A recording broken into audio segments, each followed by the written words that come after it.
Good morning, everybody. Today we are going to learn the simple future tense, simple past tense, and simple present tense. In this tense, we are going to learn some interrogative sentences.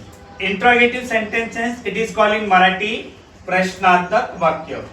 आजच्या व्हिडिओमध्ये आपण काही एकमेकांना सहजपणे सतत विचारले जाणारे जे प्रश्न असतात त्या प्रश्नांचा आपण अभ्यास करणार आहोत. आता प्रश्न विचारण्यासाठी जर सामान्य वर्तमान काळ असेल तर आपण डू घेतो. काय घेणार? डू. जर प्रश्न तुम्हाला सामान्य भूतकाळामध्ये विचारायचा असेल तर मग काय घेणार?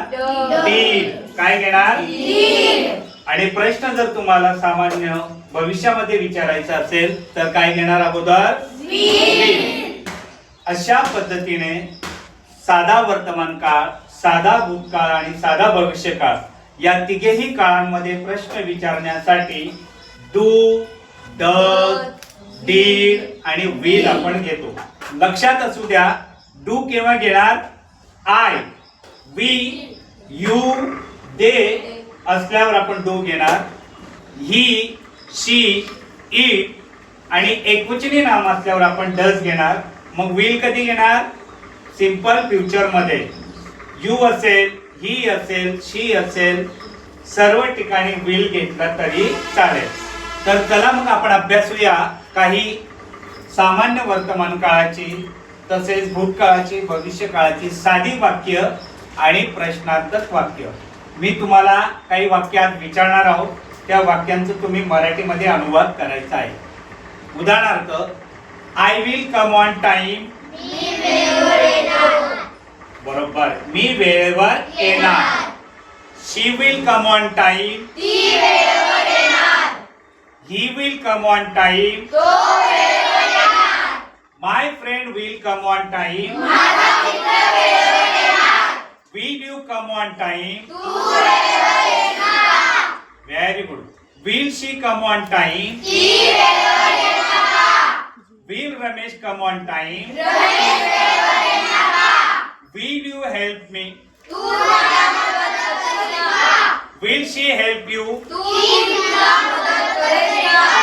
Will Sujata help you?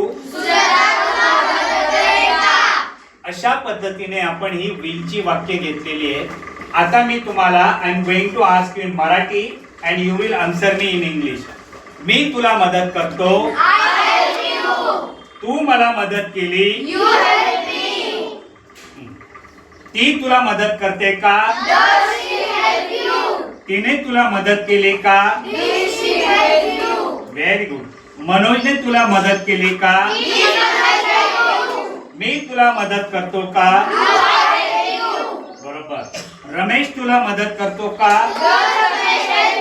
Very good. तो उशिरा आला का? Very good. तो लवकर येतो का?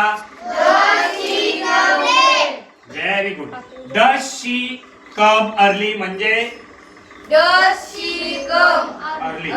अर्ली म्हणजे लवकर. ती लवकर.